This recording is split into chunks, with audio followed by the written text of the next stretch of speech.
Selamat sore para pemirsa YouTube channel Kisah Misteri. Pada kesempatan ini kita hendak membahas kisah Surat Terakhir Yanti. Kisah ini dikisahkan oleh Siti Nuriyah Utami. Nah, sebelum melanjutkan kisah ini ada baiknya sediakan cemilan agar dalam mendengarkan kisah ini lebih fokus. Surat Terakhir Yanti. Wanita itu hadir lagi. Masih dengan pakaian yang seperti kemarin-kemarin, gaun putih kumal dan compang-camping, rambut acak-acakan, dengan tatapan matanya yang tak bersahabat, bibirnya yang selalu terkatup rapat. Tak ada senyum, walau hanya sesunggingan. Juga masih seperti kehadiran kemarin, wanita itu selalu membuat Badui terjaga dari tidurnya dengan penuh ketakutan. Dengan sekujur tubuhnya bersimbah keringat. Seolah sebuah ketakutan yang luar biasa. Seperti halnya malam itu, seisi rumah Badui terjaga oleh teriakannya. "Ada apa toh, Pak? Hah? Ada apa?" Tanya istri Badui menggebu-gebu penasaran. Badui tak segera menjawab. Seolah ia sedang mencari-cari seseorang di dalam kamarnya. Pandangan matanya menebar ke seluruh sudut ruangan. Tetapi tak ada siapa-siapa kecuali istri dan kedua anaknya yang masih kecil-kecil. Tadi ada di situ, katanya sambil menuding ke sebuah sudut ruangan di sela almari. Inah, istri Badui bangkit. Wanita itu segera meloncat dari tempat tidurnya dan melangkah ke arah yang ditunjuk suaminya. Ia memeriksa sekitar almari dengan cermat dan seksama. "Tidak ada apa-apa di sini kok," katanya setengah putus asa. "Apa yang ada di situ, Kang Badui, lihat apa?" Kembali pertanyaan Inah meluncur, sambil mendekati suaminya yang masih ketakutan. Terlihat Badui menghela nafas panjang. Sebenarnya ia ingin sekali menjelaskan semuanya, tetapi sulit sekali baginya untuk memulai. Padahal ia hanya ingin menyebut sebuah nama. Yanti, ya, Yanti anak tirinya. Tetapi Badui takut pada Inah. Takut kalau rahasianya yang selama ini tersimpan rapi terbongkar. Itulah sebabnya selama ini ia lebih memilih diam meski itu semua sama sekali tidak menyelesaikan masalah. Dan semua itu selalu mengganggu pikirannya. Sampai-sampai dalam tidurnya tak pernah nyenyak. Kasihan Yanti. Gadis cantik itu harus mati bunuh diri. Tetapi itu semua salahku, celetuk salah satu pemuda desa. Memangnya kematiannya ada hubungannya dengan Mumaan? Ya, karena aku nggak segera melamarnya, hehehe, jawabnya sambil tertawa. Sialan! Brengsek kamu! Memang kasihan Yanti. Gadis cantik itu harus mati dengan tidak wajar. Sampai 7 hari kematiannya pun, warga di desa tempat tinggalnya masih suka membicarakannya. Begitulah, hampir setiap malam nama Yanti masih selalu disebut-sebut. Terutama oleh para pemuda yang suka bergadang hingga tengah malam. Entah di warung-warung atau di gardu. Bahkan tidak sedikit di antara celetukan, guyonan mereka menantang Yanti yang sudah mati untuk menemuinya.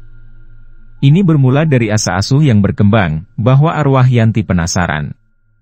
Suka menampakkan dirinya dengan wajah aut-autan dan rambut acak-acakan.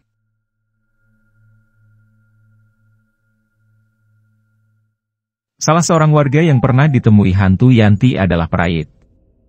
Kala itu, Prait sedang dalam perjalanan pulang setelah ngobrol dengan teman-temannya di tempat biasa mereka kumpul hingga larut malam di gardu. Di tengah-tengah persawahan, mendadak sepeda motornya ngandat.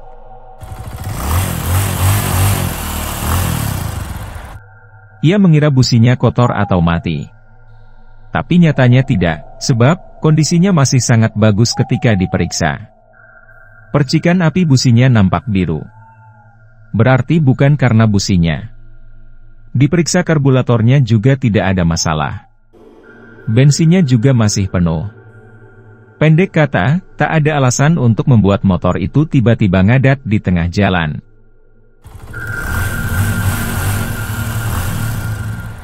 Aneh.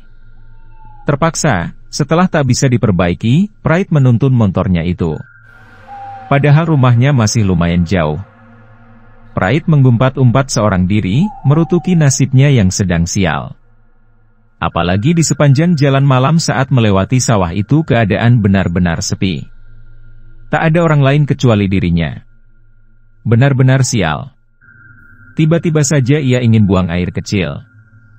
Lalu dijagangnya sepeda motornya begitu saja di tepi jalan. Dan ketika habis buang air kecil, Pride terkejut oleh seorang wanita yang nangkring di atas sepeda motornya. Wanita itu melempar senyum ke arahnya. Manis sekali. Hingga Pride tak bisa berpikir lain tentang wanita itu, kecuali ingin bersenang-senang dengannya. Pride tak mau bingung. Siapa dan dari mana wanita cantik yang tiba-tiba yang sudah nangkring di atas sepeda motornya itu? Mas, bisa nganter aku nggak? Kata wanita itu dengan tatapan matanya yang sayup. Rambutnya yang terberai sebahu, tersiram rembulan purnama. Tadi saya ngojek, tapi tiba-tiba mogok di tengah jalan dan saya ditinggal begitu saja oleh pengojeknya. Adu perempuan itu membuat Pride menjadi kasihan. Tapi motor saya ini juga mogok, kata Pride jujur. Masa sih? Dan Pride pun mencoba membuktikan bahwa ia tidak bohong. Motornya benar-benar ngadat, dan itulah sebabnya ia terpaksa menuntunnya. Tapi aneh, ketika disetater, mesin motor itu tiba-tiba hidup dan lancar-lancar saja.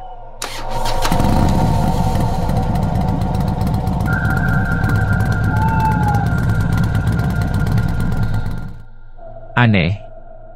Sungguh, tadi nggak mau hidup mesinnya, Pride merasa bersalah. Tapi nyatanya nggak kan? Ya. Tapi aneh ini. Benar-benar aneh. Dengan senang hati, Pride mempersilahkan gadis itu naik di boncengan sepeda motornya. Dan kini ia sedang mempersiapkan pertanyaan untuk gadis itu. Namanya siapa? Tanya Pride setelah beberapa saat sepeda motornya meleset memecah malam. Nanti juga Mas tahu. Loh, bagaimana mungkin? Mungkin saja. Nanti setelah sampai di rumahku, Mas Pride akan tahu sendiri. Pride kembali merasa heran. Ia tak pernah memperkenalkan namanya kepada wanita misterius itu, namun wanita itu tiba-tiba menyebut namanya dengan benar. Aneh. Dari mana kamu tahu namaku? Tanya Pride penasaran. Toh, Pride tak pernah mendapatkan jawaban dari wanita itu. Sebab, keanehan kembali terjadi. Wanita itu minta turun begitu hendak melintas di depan rumah Badui. Setelah mengucapkan terima kasih kepada Pride, wanita itu mendadak menghilang begitu saja. Lenyap tak berbekas. Pride sendiri tak habis mengerti, bagaimana mungkin ia bisa berada di halaman rumah Badui. Padahal, seingatnya ia sedang dalam perjalanan pulang, dan rumahnya berbalikan arah dengan rumah Badui. Bagaimana mungkin ia sama sekali tidak merasa telah berbalik arah? Pride tak habis mengerti mengapa hal ini bisa terjadi. Kasak-kusuk warga tetangga tentang Yanti menjadi hantu kian merebak, setelah peristiwa yang dialami oleh Pride. Orang tua gadis yang malang itu, terutama ibunya sangat bersedih atas kenyataan itu. Ia membantah mati-matian, bahwa tak mungkin anak gadisnya itu telah menjadi hantu. Tidak mungkin pula arwah anaknya penasaran, sebab jenazahnya telah dimakamkan secara baik-baik. Tetapi, tak urung hatinya bimbang juga. Sebab, hampir setiap malam suaminya masih terus terjaga dan berteriak-teriak ketakutan.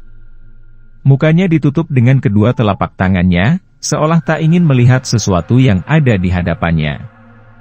Aku bisa mati kalau terus-terusan begini, keluh Badui pada suatu malam kepada istrinya. Yo embok jujur saja tukang, Kang, ya siapa tahu aku bisa menolongmu mencari jalan keluarnya. Gak bisa nah, gak bisa. Gak bisa gimana toh Kang? Wong tahu aja nggak kau sudah bilang gak bisa. Sebenarnya, Baduy hendak menceritakan secara jujur kepada istrinya, bahwa ia selalu terjaga oleh hadirnya Yanti dalam mimpi-mimpinya. Kehadiran anak tirinya itu walau hanya ada dalam mimpi, namun selalu membuat dirinya merasa terancam dan ketakutan. Sebab, kehadiran Yanti selalu dengan dendam yang membara. Dendam itu sendiri, mustahil dibawanya sampai mati. Jika saja Baduy tak pernah merenggut keperawanannya. Kalau itu memang keinginmu, berarti kamu sudah tidak punya tanggung jawab lagi kepada keluargamu Kang. Coba kamu pikir, kalau memang benar kamu mati, lalu bagaimana dengan makan dan hidupnya anak-anakmu? Perkataan Inah cukup membangkitkan kemarahan Baduy malam itu. Setelah ia tidur dengan lelapnya ia terjaga lagi oleh kehadiran Yanti di dalam mimpinya. Baduy menghajar istrinya di depan kedua anaknya yang masih kecil-kecil itu. Baduy benar-benar seperti orang yang sedang kerasukan setan. Ia marah besar, sama sekali tidak terkendali. Untung saja, teriakan minta tolong Inah cukup keras, dan mampu membangunkan para tetangga. Mereka segera menerobos rumah Baduy, dan betapa terkejutnya mendapati kepala Inah yang sudah berlumuran darah. Tanpa banyak bicara, Baduy diringkus dan digiring ke kantor desa, sebelum akhirnya diserahkan ke polisi. Setelah suaminya diamankan di polsek, secara tak sengaja Inah menemukan secarik kertas yang sepertinya sengaja ditulis Yanti. Dan surat itu isinya benar-benar mengejutkan dirinya. Sebab di situ tertulis kata-kata perpisahan, berikut pengakuan Yanti bahwa dia bunuh diri karena dia telah diperkosa oleh Baduy, ayah tirinya. Kenyataan tersebut bagaikan petir yang menyambarnya di siang bolong. Ia sama sekali tak menyangka perbuatan suaminya yang begitu keji. Ia tak habis mengerti, mengapa hal tersebut bias terjadi dan harus menimpa keluarganya. Tangis Inah pun pecah. Kedua anaknya yang masih kecil-kecil hanya saling berpandang melihat ibunya menangis sejadi-jadinya. Bahkan akhirnya mereka pun ikut menangis bersama, tanpa mengerti apa yang meski ditangiskan. Para pecinta dan para subscriber YouTube Kisah Misteri Horor. Kiranya cukup sekian dulu kisah ini. Silahkan ikuti kisah-kisah misteri kami selanjutnya di waktu dan jam yang sama.